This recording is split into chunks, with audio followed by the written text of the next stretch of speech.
Buenos días. En el pasado, las facultades de medicina limitaban con números clausus, cortes, en la nota del expediente académico del posible estudiante, de tal modo que se trataba de impedir la masificación de las aulas de medicina. A pesar de ello, las aulas siempre estaban llenas de estudiantes muy competentes, que son los médicos de hoy. Sin embargo, tras conseguir entrar en la Facultad de Medicina, lo que significa una alta calificación y mérito escolar, y tras 10 años de formación, cada médico en periodo de formación con el MIR, se entiende, se enfrenta ahora al fantasma del paro, un paro que también llega ahora a los médicos. ¿Qué piden los profesionales médicos para evitar un problema nuevo en medicina, el paro, de un mal viejo en España, que es las altas tasas de desempleo? Lo veremos en el programa de hoy, pero hoy hablaremos de más temas. Haremos balance del primer año de las reformas sanitarias que puso en marcha el gobierno de Mariano Rajoy, reformas que han producido ahorros de 7.000 millones de euros. Un balance positivo y clave para mantener un sistema sanitario de calidad, dice el Partido Popular, y unas medidas nefastas e innecesarias, afirman desde el Partido Socialista Obrero Español. Analizaremos ambas posturas y trataremos de que se hagan ustedes su propio balance de un año de ajustes que han afectado al bolsillo de los pacientes. Y también hablaremos si la calidad de la asistencia sanitaria se ha visto afectada con estas medidas de ajuste. De todo esto y mucho más en nuestro programa de hoy, que comienza con un repaso de la actualidad sanitaria con Lucía Barrera. Buenos días, Lucía. Buenos días. Las nuevas fórmulas de gestión establecidas por las comunidades autónomas siguen dando que hablar en la calle y en el Congreso. Esta semana el debate llegaba a la Comisión de Sanidad y, como es frecuente, los diputados de uno y otro partido mostraban posturas enfrentadas. Las proposiciones de Izquierda Unida y UPyD para palizar estos procesos cayeron en saco roto por la mayoría parlamentaria del PP. Al respecto, el portavoz popular, Manuel Cervera, insistió en que se está externalizando con control público y que el proceso es reversible. Mientras, la mecha vuelve a encenderse en la Comunidad de Madrid tras la presentación la semana pasada de los pliegos con las condiciones para los 6 hospitales que pasarán a manos de empresas concesionarias. Tras la reunión mantenida el jueves con la Consejería para conocer de primera mano los pliegos de condiciones para la externalización de los 6 hospitales, los sindicatos han convocado 5 jornadas de huelga que se repartirán entre el 7 de mayo al 4 de junio. El consejero de Sanidad, Javier Fernández Lasqueti, ya advertía días antes de que estas medidas no llevan a ninguna parte. Hemos mantenido más de 300 reuniones con entidades que representan a profesionales, sindicatos, colegios profesionales, sociedades científicas y con muchos médicos, enfermeras a título individual. Mi impresión es que las manifestaciones que se producen ya nunca tuvieron sentido, pero es que ahora menos que nunca. Es decir, si lo que preocupaba era esos hospitales se van a quedar sin buenos profesionales, pues no, es que van a continuar los mismos profesionales. Y luego, por tanto, eso ya no debe ser un motivo de preocupación. Las condiciones de la externalización incluyen unos mecanismos de garantía de calidad muy exhaustivos, con indicadores de resultados, auditorías externas, representantes de la Administración pendientes de verificar. Los convocantes de estas manifestaciones, sindicatos, plataformas, movimientos asamblearios, han hecho que esto vaya girando de una preocupación que en su origen podía tener su explicación o podía tener sus motivos, a algo que ahora ya es un puro movimiento que ha ido derivando en una contestación exclusivamente por motivos políticos. No obstante, los sindicatos insisten en que acudirán también a la vía judicial, ya que estos pliegos socavan los intereses de los empleados públicos, de la sanidad madrileña, así como de los ciudadanos.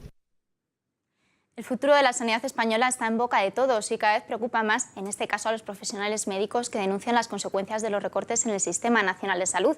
Esta vez han sido los cardiólogos quienes piden reformas no solo en base a criterios económicos.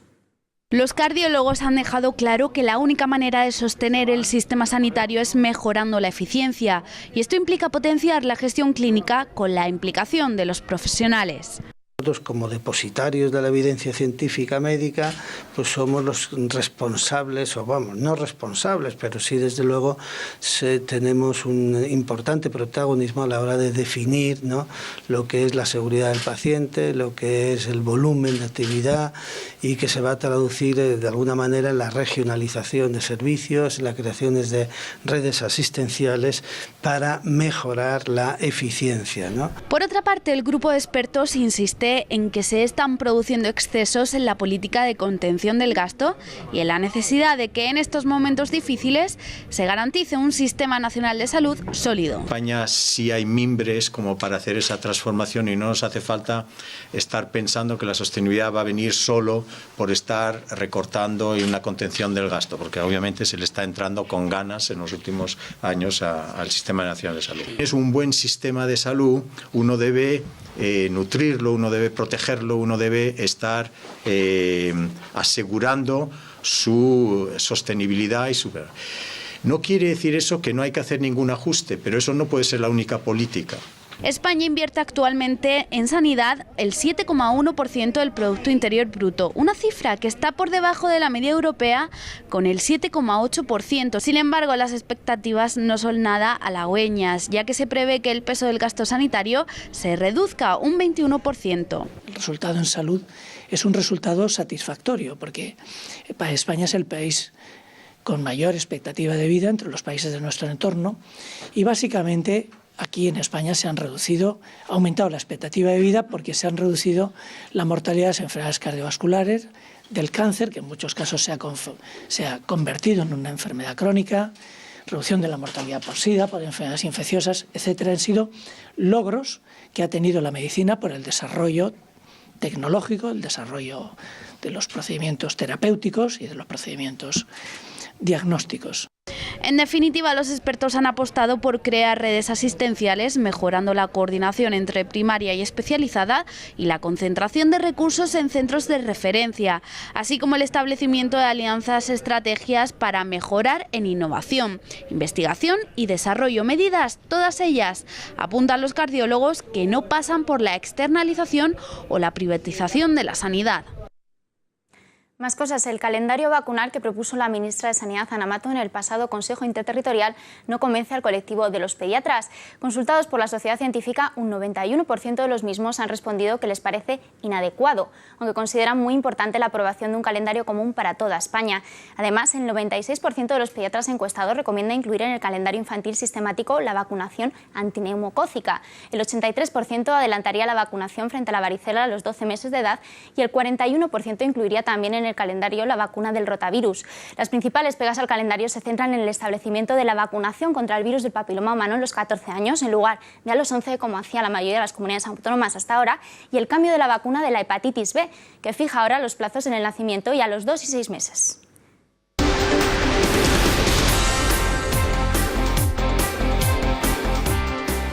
Durante la celebración del Día Mundial contra la Malaria, la Organización Mundial de la Salud ha demostrado su preocupación por el aumento de los afectados por el parásito que causa esta enfermedad, que se está volviendo resistente a los medicamentos utilizados para combatirla, especialmente en los países más endémicos. La OMS pide una respuesta urgente para combatir esta situación y lograr avances en su control.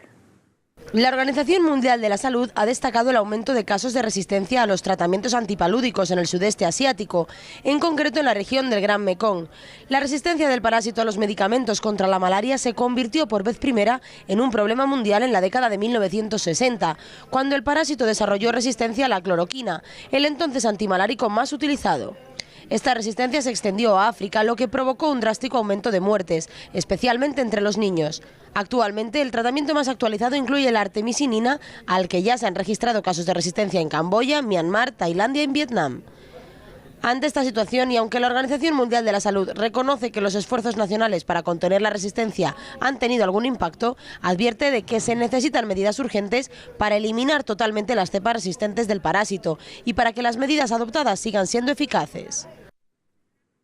Pues para andar más en este problema tenemos conexión telefónica con el jefe de sección de Medicina Tropical del Hospital Carlos III, doctor Sabino Puente. Buenos días. Hola, buenos días. ¿Cuál es el impacto actual de la malaria? Bueno, pues es un impacto bastante importante a nivel mundial, ¿no? Aunque se han reducido cifras y mortalidad, pero todavía viven como unos 3.000 millones de personas en zona de riesgo, repartidas en unos 106 países, y el número de muertos, pues se estiman, el número de personas que contraen la enfermedad al año se consideran unos 240, 45 de personas que desarrollan la enfermedad. La inmensa mayoría son debidas al paludismo falciparum, que es el más grave. Y luego se estima que la mortalidad es de 1.200.000 personas, con el mayor INRI, la mayoría de estos muertos son niños de menos de 5 años, porque no han desarrollado todavía ninguna defensa que se adquiere con infecciones repetidas, y la inmensa mayoría de estos fallecimientos son en países de África subsahariana. Comentábamos el aumento de las resistencias a los medicamentos. ¿Puede influir esto en que se dé un paso atrás en el tratamiento de la enfermedad? Bueno, han aparecido resistencias, efectivamente. Yo creo que hay también combinaciones de tratamientos para poder tratar estos casos. Lo que pasa, hay que ser muy cautos, y la Organización Mundial de la Salud ya hace muchos años que viene advirtiendo varias de este problema, y ha dado varias recomendaciones. Una de ellas es, por ejemplo, el no hacer un uso indiscriminado de los antipalúdicos, de la medicación antipalúdica o antimalárica, que es lo mismo a paludismo y malaria. Esto es tremendamente difícil. Cuando estás en el terreno ves que mucha gente se va a hacer con sus antipalúdicos, antimaláricos, y los va a tomar pues incluso sin ir a la consulta médica. Otra de las cosas que recomienda también la Organización Mundial de la Salud, pues dar estos medicamentos a personas con la malaria confirmada. Como el punto anterior, insisto, esto es muy difícil a veces, pues porque no carecen de medios o lo que sea. Y luego, hasta hace años, la quinina era una medicación fundamental, que la teníamos, sigue siendo muy útil en combinación con otra medicación, con un antibiótico, la doxiciclina, para tratar estos casos resistentes. Pero desde hace también años tenemos un medicamento que deriva de una planta, Kingasou se llama. Ya los chinos, mucho antes de Cristo, la utilizaban de forma empírica esta planta, y de ahí vienen los derivados de las artemisinas, que es un tratamiento de elección. Actualmente se ve que responden muy bien. Lo que pasa es que la Organización Mundial de la Salud ha urgido, ya hace años que viene urgiendo, que no se utilice solamente esta medicación artemisina como medicación única para el paludismo, sino en combinación con otro antipalúdico para disminuir el riesgo de las resistencias. ¿Por qué? Pues porque no se espera que en muchos años se obtenga un medicamento tan eficaz. Entonces hay que ser muy cautos, y los médicos procurar utilizarlo en combinación con otra medicación. Por eso hasta se ha pedido a los laboratorios que cuando fabriquen estos medicamentos lo hagan siempre en combinación con otra droga, que no lo utilicen como artemisina sola, sino en combinación en la misma pastilla que vaya otro medicamento.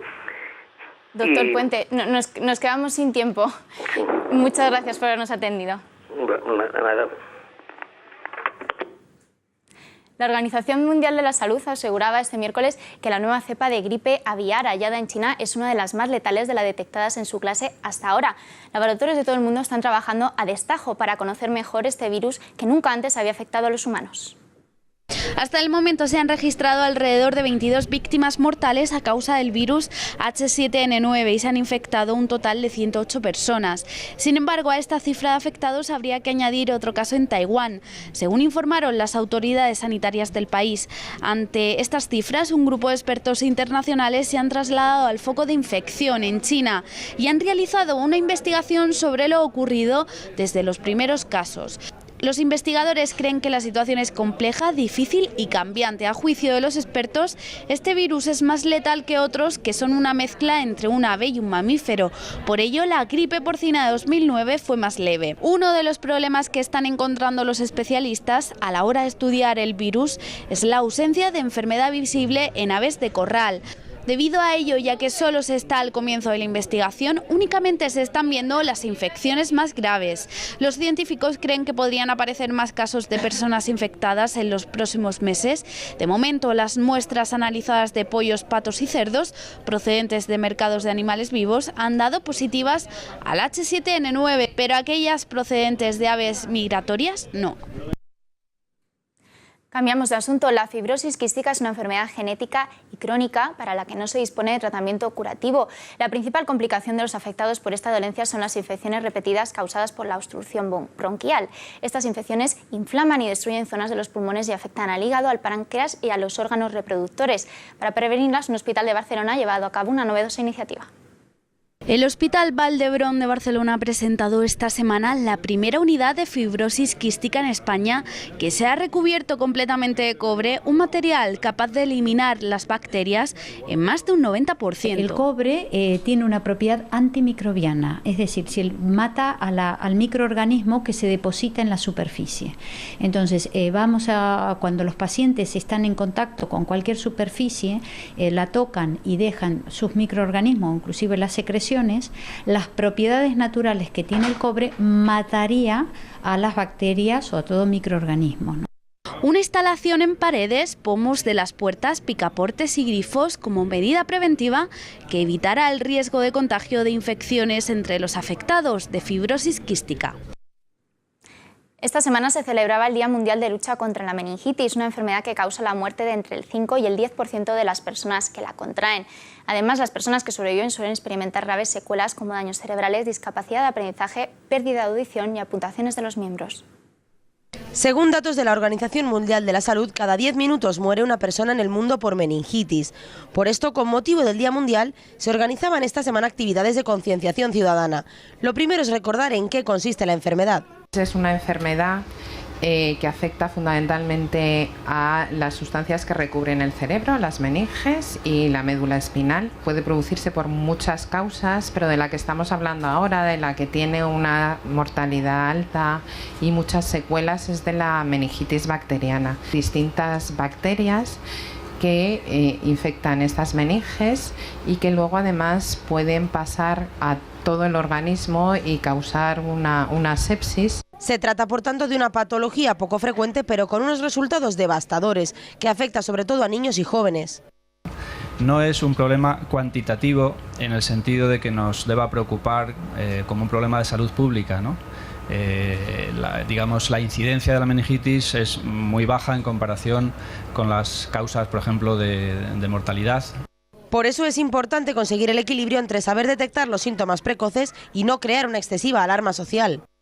Un niño con una fiebre que no sabemos el foco, una disminución del nivel de conciencia, hay que observar si presenta un malestar general que no sabemos por qué es, hay que observar si vomita, si presenta irritabilidad, si no tolera la luz y sobre todo también hay que reconocer las petequias. Son unos puntitos rojos muy pequeñitos y muy finitos que pueden aparecer por todo el organismo y que cuando ponemos encima un vaso no desaparecen. Sin embargo, los últimos avances suponen puntos positivos en lo que a la prevención de la meningitis se refiere. Había una vacuna que faltaba todavía, que era la del meningococo B, que es la más prevalente en Europa y en España. Y finalmente pues Novartis ha podido desarrollar esta vacuna contra el meningococo B. Afortunadamente la Agencia Regulatoria Europea la ha aprobado recientemente en enero de este año y ahora estamos en fase de aprobación a nivel nacional por las autoridades españolas. El infradiagnóstico se combate tanto desde la formación del paciente como desde la formación de los facultativos. Los profesionales deben estar también concienciados de la existencia de esta enfermedad y valorarla. Habitualmente en las consultas sí que un cuadro de estas características significa que te alarmas. Lo que pasa es que es una enfermedad que creo que incluso haciendo una buena praxis, explorando bien al paciente y teniendo en cuenta todas las posibilidades, desgraciadamente hay casos en los que es tan rápida y tan brutal que haciendo las cosas bien y estando concienciados no se puede diagnosticar. Por esto, la línea que seguirán estas asociaciones se centra en conseguir un protocolo de actuación común a todo el territorio nacional.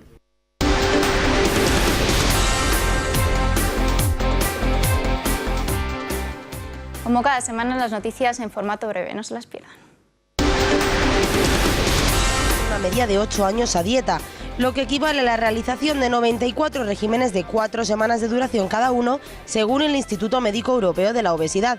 La preocupación por el estado físico es natural en las mujeres, dado que su peso está destinado a fluctuar, debido a los momentos de cambio físico y hormonal importantes que experimentan, como tener un hijo, factores emocionales derivados de las relaciones personales, la menopausia o el entorno laboral. Sin embargo, los datos estadísticos a nivel nacional indican que el 44,6% de las españolas tiene sobrepeso. Además, algunos estudios alertan de que cada vez son menos los españoles que siguen la dieta mediterránea, que se considera un estilo de vida saludable con una alimentación equilibrada y variada, baja en grasas saturadas y rica en fibra y antioxidantes. Los pacientes obesos españoles presentan una peor calidad de vida que los pacientes obesos americanos, según ha mostrado un estudio realizado por el Grupo de Estudio de la Obesidad de la Sociedad Española de Endocrinología y Nutrición en colaboración con la Universidad de Duke. En concreto, los investigadores han analizado a más de 1.600 pacientes de España y Estados Unidos y han comprobado que los españoles con obesidad tienen más problemas con la función física, el trabajo y la vida sexual. Sin embargo, no se han mostrado diferencias entre ambos grupos de pacientes respecto a los aspectos relativos a estrés o autoestima. Un nuevo estudio realizado por la Universidad de Birmingham ha demostrado que reducir la duración del sueño durante 2 noches consecutivas conduce a una función vascular menos saludable y alteración del control de la respiración. Se trata de resultados preliminares, pero la investigación se ha llevado a cabo con 8 voluntarios adultos sanos de entre 20 a 35 años y para las 2 primeras noches de estudio hicieron que los participantes durmieran una noche de 8 horas y a partir de ahí 4 horas en noches consecutivas. Así encontraron una reducción significativa de la función vascular en comparación con la de tras las noches de sueño normal. De esta manera, los resultados podrían sugerir un mecanismo detrás de la relación entre la falta de sueño y la enfermedad cardiovascular.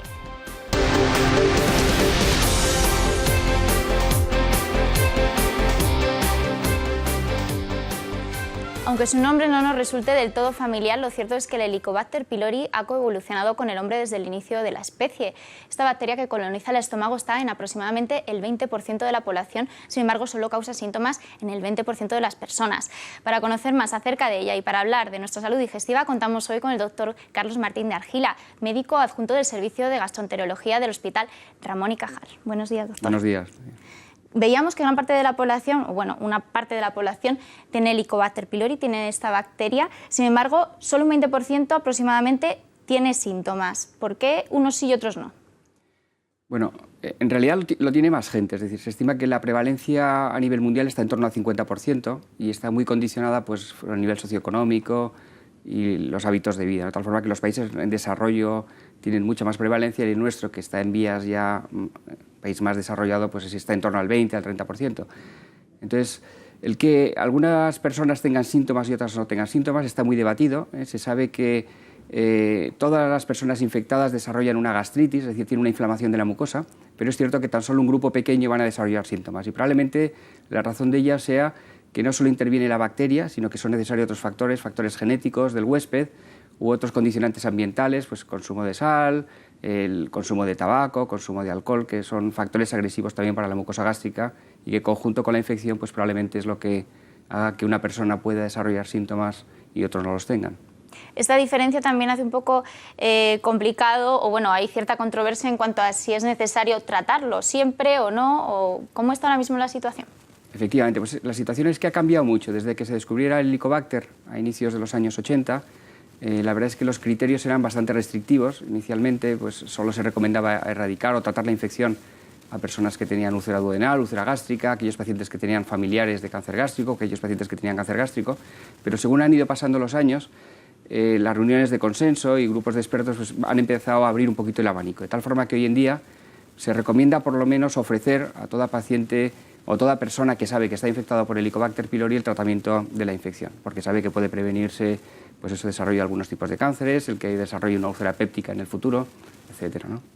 Hablamos además de antibióticos, ¿no? Eso es el tratamiento que normalmente se utiliza. Sí, el tratamiento es una combinación generalmente de 3 medicamentos, un inhibidor de la bomba de protones tipo omeprazol o fármacos análogos y 2 antibióticos, que es el tratamiento estándar de primera elección. Doctor, ya sé que estamos un poco, esta pregunta va un poco, pues que no hay datos concretos sobre ello, pero ¿afectan las emociones al aparato digestivo? Indudablemente, es decir, todos somos conscientes cuando íbamos al colegio o a la carrera y teníamos un examen, pues que se descomponía la tripa cuando teníamos una preocupación, ¿no? Y es que el intestino, todo el aparato digestivo en general, está tremendamente conectado a través del sistema nervioso con el cerebro, ¿no? Con lo cual, cualquier tipo de emoción, cualquier tipo de agresión psicológica hace que desarrollemos síntomas relacionados con el aparato digestivo, ¿no? De tal forma que es muy frecuente y lo vemos, pues yo creo que todos en algún momento de nuestras vidas, ¿no? Y en este contexto que tenemos ahora un poco difícil, ¿no? Igual pueden aumentar o pueden las personas tener más síntomas, quizás pues más dolor de estómago, que no hay enfermedad detrás, pero que sí son síntomas seguro, que pueden Seguro, y de hecho lo estamos viendo en las consultas ahora, ¿no? Es decir, que eso, la inquietud que hay ahora, el desasosiego, los problemas que hay laborales, sociales, pues hace que muchas más gentes vengan a las consultas a consultar problemas digestivos. Generalmente no son problemas graves, pero son desarreglos o sensaciones extrañas que siente una persona como consecuencia pues eso, de alteraciones en el nivel psíquico o de estrés emocional, etcétera, ¿no? Muchas veces comúnmente hablamos de ardor de estómago, pero hay otra enfermedad detrás, que es el reflujo gastroesofágico, ERGE, ¿no? Se denomina así más rápido. ¿Cómo se pueden diferenciar una de la otra?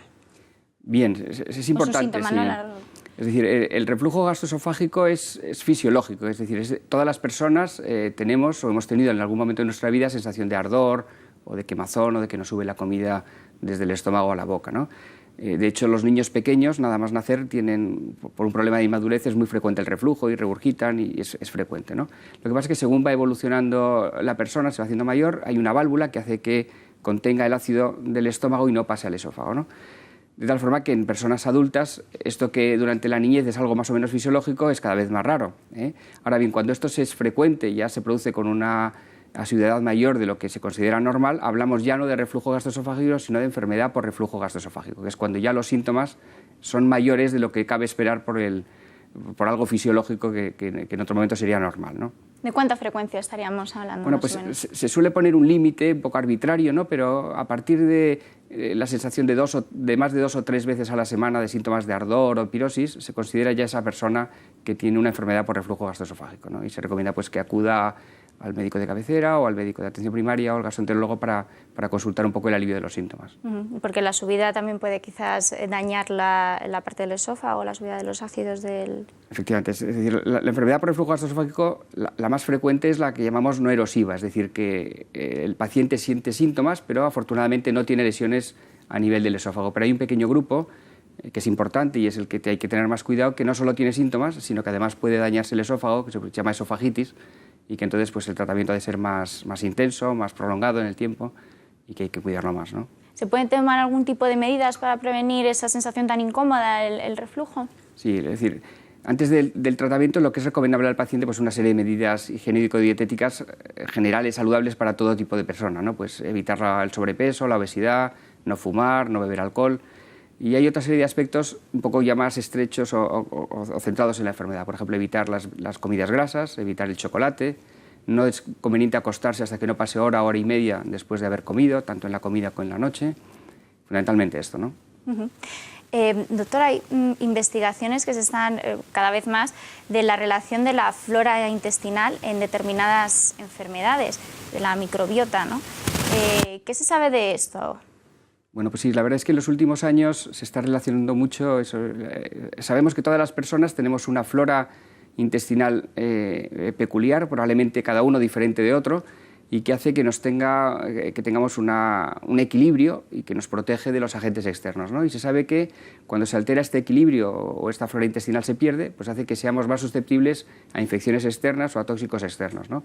Con lo cual se está empezando a relacionar muchas enfermedades, por ejemplo, el síndrome de intestino irritable, la enfermedad inflamatoria intestinal en sus dos vertientes, la enfermedad de Crohn, sobre todo colitis ulcerosa, Y lo que pasa es que todavía los estudios pues, están empezando y todavía no tenemos muchos datos, ¿no? Pero sí que parece que hay una relación o una posible relación causal entre una alteración de la flora intestinal y el desarrollo de enfermedades del aparato digestivo. Pues doctor Martín de Argila, muchas gracias por habernos acompañado hoy. Muchas gracias. No se vayan porque nos vamos un momentito a publicidad y enseguida empezamos con el debate del Toma Medicina.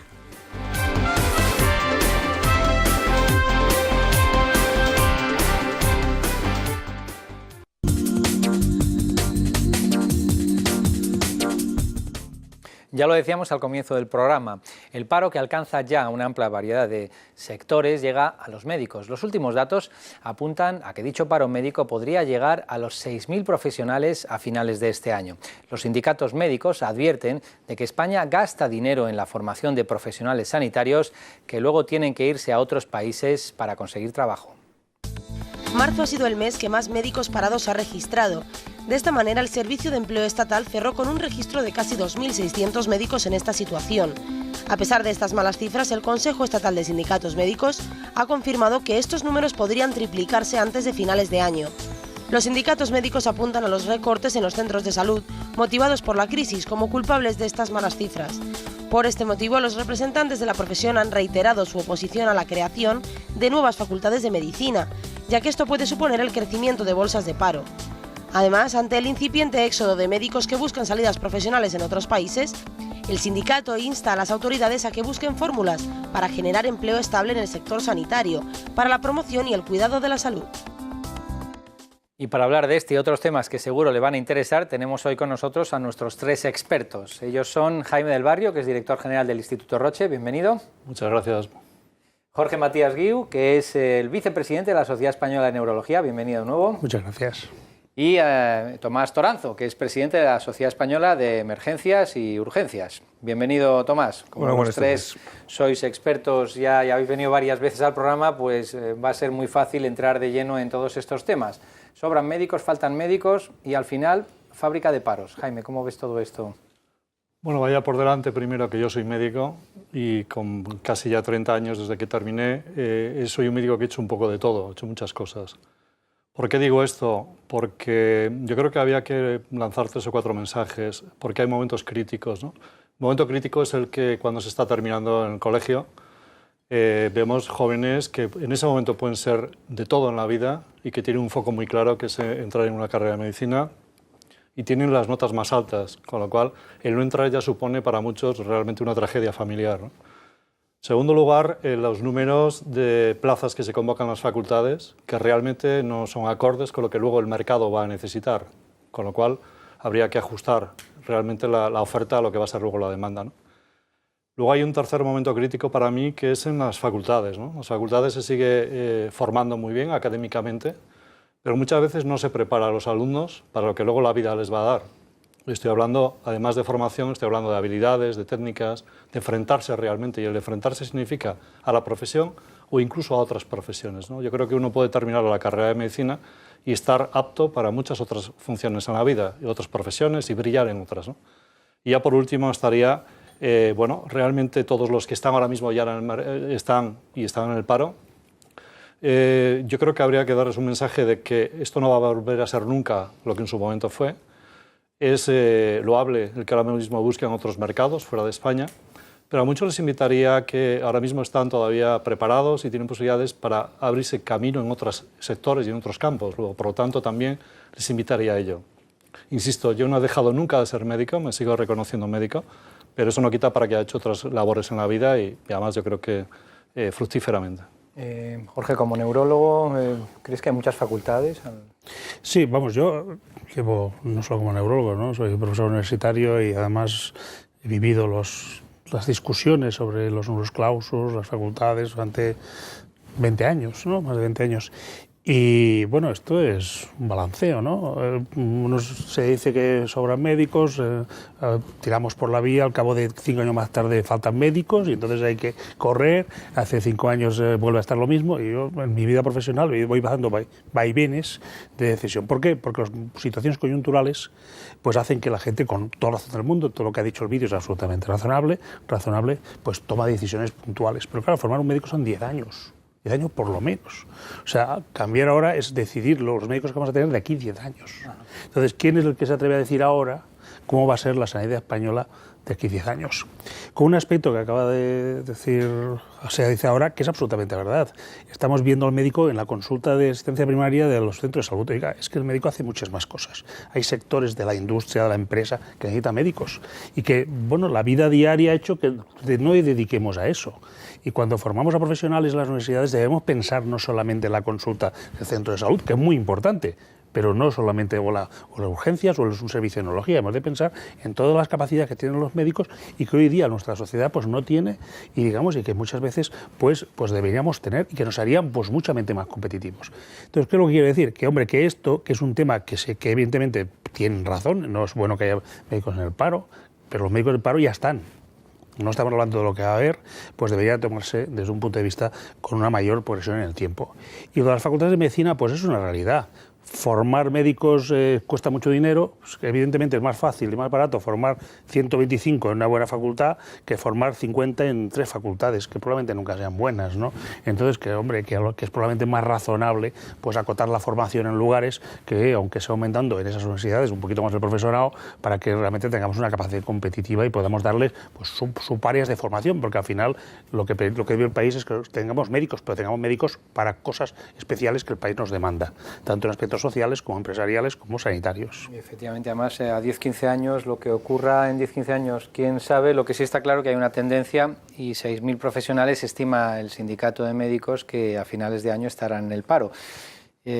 Tomás, ¿cómo ves esto?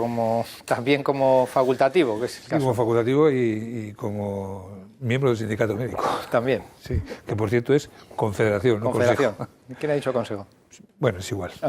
Sindicatos médicos, yo creo que están perfectamente identificados como sindicato profesional.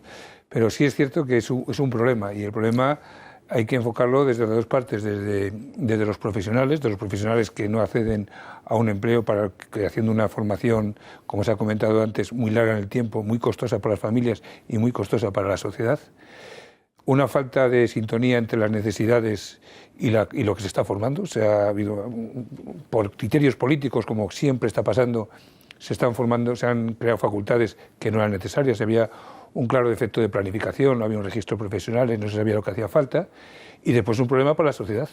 Pero es que lo triste es que yendo estos profesores al paro, lo cual ya es una tragedia para los que están en esta situación, es que en estos momentos, y hoy se producían noticias de cómo las listas de espera se están aumentando por cuestión de la crisis, cómo se está despidiendo profesionales, cómo no se están contratando, cómo hay empleo precario y cómo profesionales muy bien formados, incluso con formación especializada, que está reconocida de alta calidad, se tienen que marchar fuera, cuando aquí en cambio, pues no solo en el sistema público, sino con otros medios, como se ha comentado, en la industria o sector concertado, hay pacientes con necesidades asistenciales que en estos momentos pues no están cubiertas y están en la lista de espera en este momento totalmente disparadas, con profesionales con las manos quietas, con unos conocimientos muy consolidados, muy solventes, de mucha calidad, que no pueden hacer para lo que la sociedad ha destinado un gran esfuerzo. Efectivamente. Bueno, lo que sí es cierto es que, ahondando en lo que comentabas, Jaime, es cierto que hay también otras salidas profesionales que, por supuesto, se le abren. De hecho, hay mucho médico, como hay mucho farmacéutico también, haciendo otras cosas que van más allá de lo que se espera. En este caso, la asistencia sanitaria. Tú eres un ejemplo, ¿no?, como director del Instituto Roche y con otras funciones que has desempeñado a lo largo de tu carrera profesional. Pero bueno, confiemos en que efectivamente se planifique de forma adecuada la formación y que ustedes tengan los médicos que tienen que tener, ni más ni menos. Vamos a hablar de un asunto relacionado con el cumplimiento del aniversario de un año del Real Decreto 16/2012, no le sonará el número, pero responde a una reforma estructural del Sistema Nacional de Salud, de la que aún quedan muchas tareas pendientes y de la que lo más tangible hasta el momento ha sido la reducción del gasto farmacéutico. El 18 de abril de 2012, el Consejo Interterritorial dio su visto bueno al plan de reforma del Sistema Nacional de Salud que el Ministerio de Sanidad de Ana Mato diseñó para ahorrar más de 7.000 millones de euros. 12 meses después, este paquete de medidas ha sembrado la base de la sostenibilidad del sistema para unos y la de su desmantelamiento para otros. Así, mientras que desde el PP la reforma venía a garantizar la continuidad del actual modelo, PSOE e Izquierda Unida afirmaban que comenzaba la ruptura del Sistema Nacional de Salud. Del lado de los profesionales, los enfermeros opinan que lo que realmente ha afectado a la profesión han sido las medidas de las comunidades autónomas, mientras que el sector médico hace un balance negativo, nefasto e innecesario de la medida, y los pacientes le dan un suspenso. En anteriores programas, el secretario general del Sindicato de Médicos, precisamente tu compañero Paco Miralles, hablaba de que no estaba de acuerdo con muchas de estas medidas, aunque decía que eran las comunidades autónomas, muchas de ellas, las que las estaban poniendo en marcha. Es cierto que ha sido un aniversario de unos ajustes, es decir, pero como muy focalizados, al menos a nivel ministerial, en el ámbito de la factura farmacéutica, ¿no, Jaime?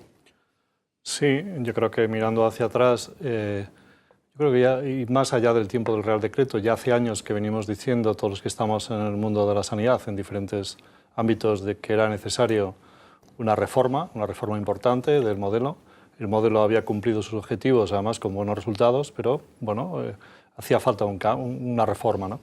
Probablemente en este tiempo lo único que es objetivable son los ahorros económicos en lo que es el coste farmacéutico, porque recordemos que es el sector intervenido desde que se aprueba, se financia cualquier medicamento. Por lo tanto, en ese sentido era fácil obtener ahí unos réditos económicos. A mí lo que me preocupa de este tipo de medidas es que estemos gobernando o estén gobernando por reales decretos. Yo sería partidario de insistir en la búsqueda de un pacto por la sanidad en el que estemos todos. Efectivamente, hay un sistema nacional de salud que coordina, que organiza, pero luego hay unas comunidades autónomas que tienen todas las competencias en lo que es la financiación y la prestación de asistencia, etcétera, etcétera.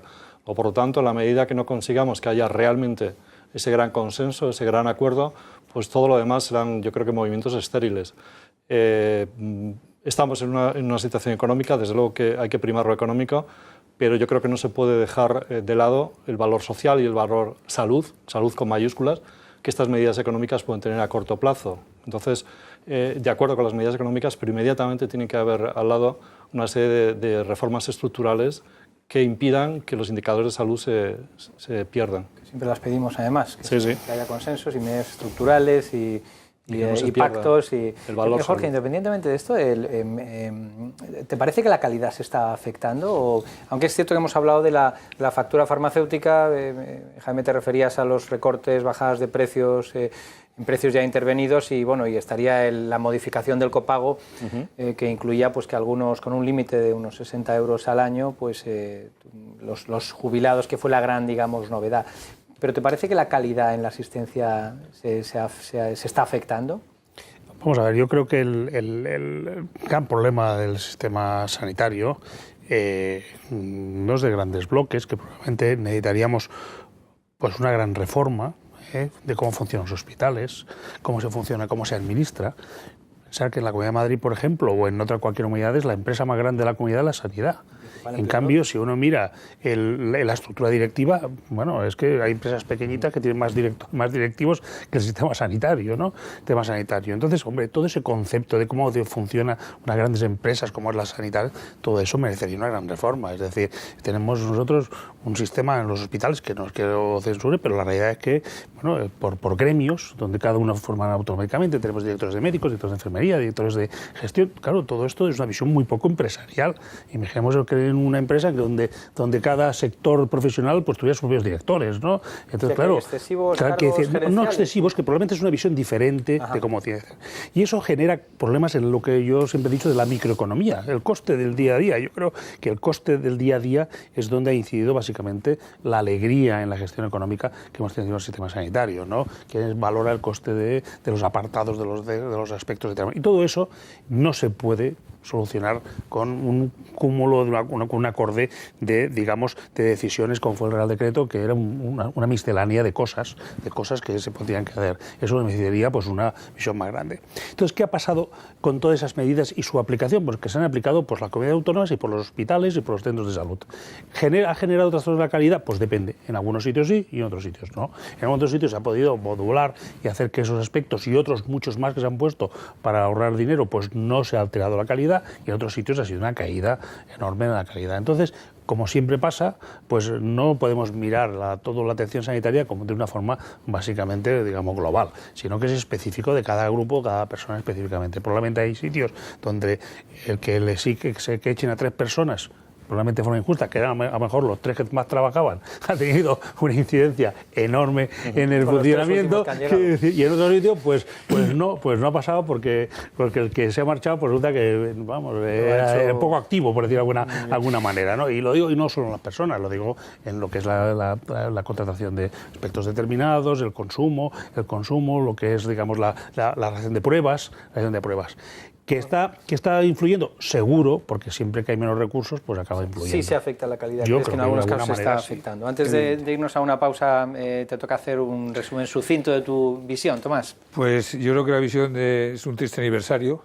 porque fue, como os ha dicho anteriormente, una decisión en la que no participó el sector sanitario, que tenía un marcado criterio economicista, quizá por las necesidades que imponía la crisis, que se hizo al margen de las verdaderas necesidades que tenía el sector, que había que hacerlas y que están todavía pendientes, y que ha tenido una clara incidencia sobre la calidad asistencial. Habrá cosas que no han influido, desde luego no ha mejorado en ningún sitio, ha producido desmotivación y alejamiento de los profesionales, y un dato que es objetivo, que las listas de espera están en una forma desmesurada, y en algunos momentos dificultades incluso para acceso a diversos tipos de medicamento, donde también el criterio simplemente economicista pues le ha puesto como a la industria casi como una situación difícil para mantener la competitividad también. Sería motivo de otro debate, ¿cuál era la alternativa a esos recortes para que las cuentas salieran? Pues hombre, por lo menos sí había cierto consenso en algunas cosas que había que abordar. En algunas cosas, bueno. Pero en cualquier caso, consenso, no imposición. Pues nada, hacemos una llamada al consenso y hacemos otra, que no se vayan porque quedan un par de temas que seguro que le van a interesar. Nos vemos en unos segundos.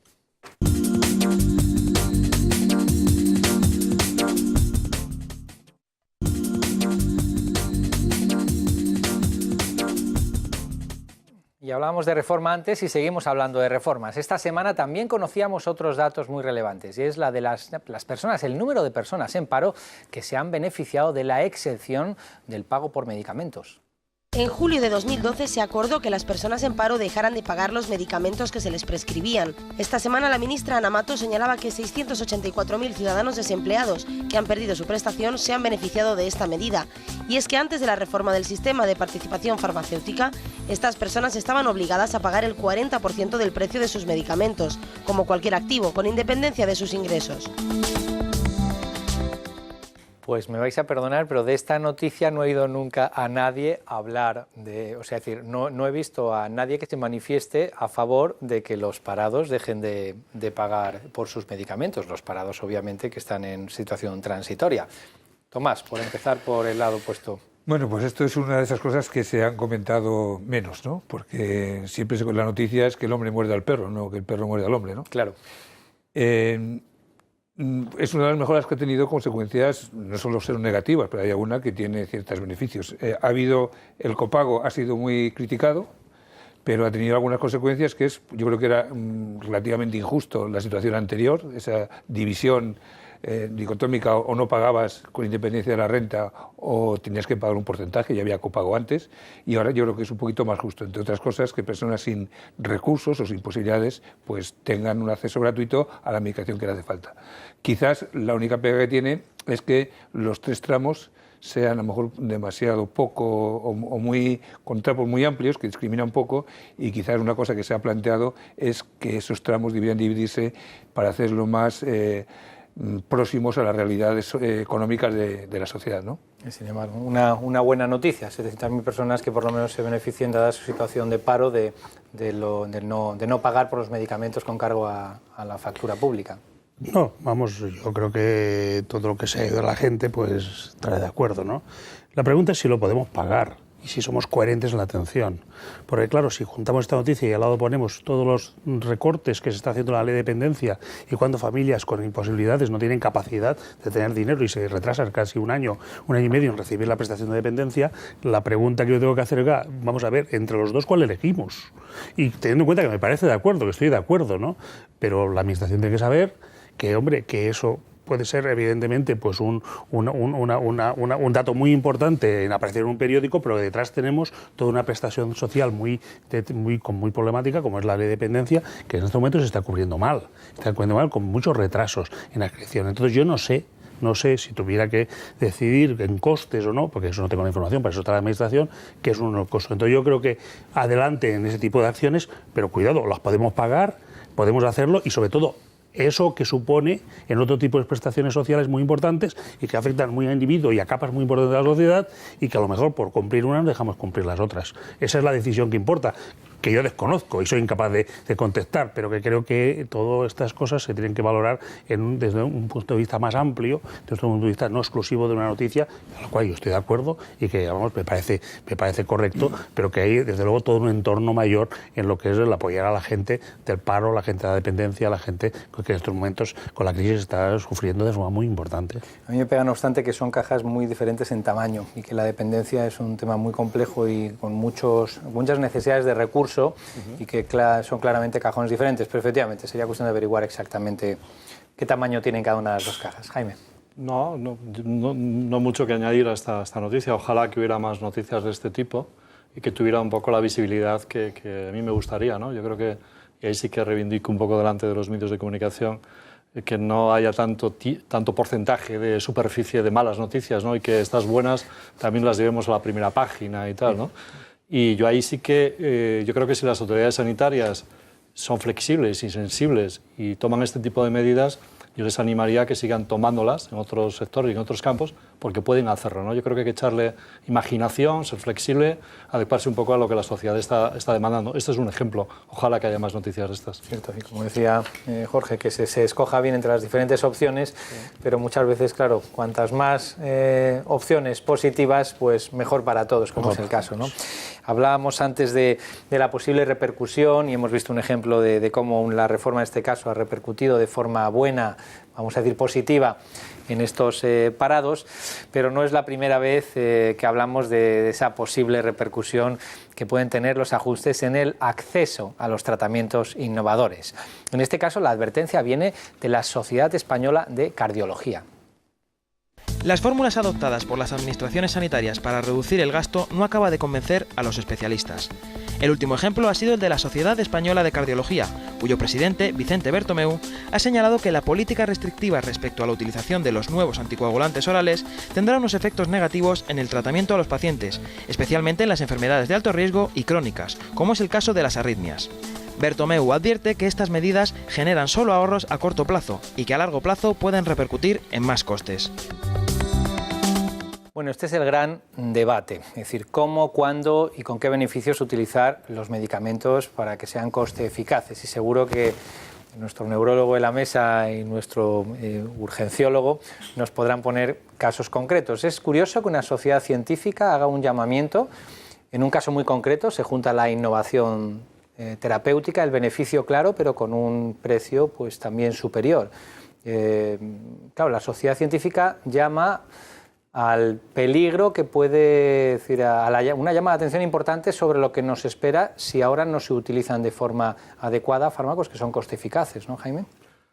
Yo creo que es una consecuencia lógica, ¿no? Que una sociedad científica, además de aglutinar a sus expertos y a sus socios y afiliados, yo creo que tiene que decir públicamente y alertar de lo que puede estar ocurriendo, ¿no? Y ahora mismo está ocurriendo esto. Es decir, con un criterio económico, puramente económico, se está bloqueando el acceso a nuevos medicamentos que pueden aportar beneficios de salud importantes para los pacientes. Aquí hay una visión muy cortoplacista. El coste de un medicamento nunca supera el 15 o el 20% del coste total de un proceso, sea cardiológico, oncológico, etcétera, etcétera, ¿no? Y en el resto de ese coste no se está interviniendo. Hay un margen de mejora muy importante. Pero, insisto, se pone el foco en el mundo del medicamento porque es el único que es intervenido desde el principio hasta el final. Pero hay un margen de mejora todo muy importante. No podemos bloquear el acceso a mejoras para los pacientes solamente por un criterio económico. Nos costará más por ingresos, por listas de espera, por reintervenciones, por infecciones, etcétera, etcétera. O sea, al final la factura será mayor. Me imagino que en el ámbito de la neurología tendrás ejemplos también muy concretos, ¿no? Sí, bueno, de hecho este producto reduce el ictus. O sea, todas las arritmias yo no lo sé. Bueno, entre cardiólogos, neurólogos... Pero el ictus seguro. Y esto es lo que sale en ensayos clínicos, ¿no? O sea, yo creo que las administraciones, no españolas, europeas, norteamericanas, tienen que hacer un planteamiento sobre esta situación. Vamos a ver, formar o hacer un medicamento cuesta millones y millones de dólares y de euros, años de investigación, desarrollo en coste, bueno, y para un riesgo que a lo mejor el producto no saldrá.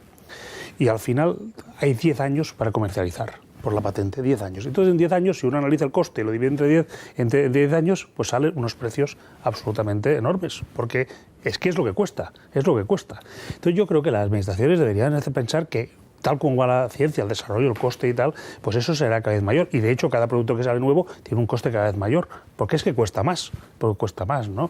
Entonces, yo creo que la estructura actual de patentes, con ese tipo tan corte, bloquea las innovaciones. Estos productos tendrían que tener un coste la mitad y la patente debería ser 3 veces más años, porque debe pagar tiempo a que se compense. Y eso es una decisión entre países de sentarse y decir, oiga, vamos a ver, vamos a hacer que la patente dure 30 años, con lo cual el coste va a ser dividido entre 30 o entre 10, con lo cual será un coste asumible por los sistemas sanitarios. Porque da igual, hoy son anticoagulantes, mañana serán medicamentos para Alzheimer y mañana pasado serán medicamentos para diabetes.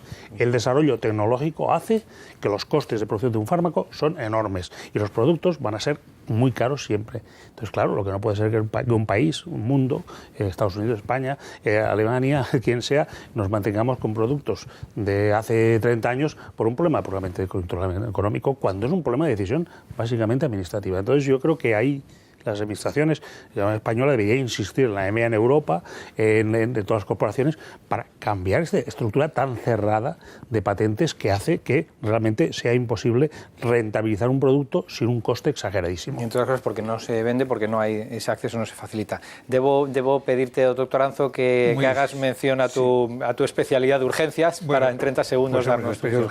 Todavía está pendiente de hacerla, pero en cualquier caso, yo creo que en este tema uno de los que están limitados a la prescripción, en este caso de los nuevos anticoagulantes orales, son los servicios de urgencias.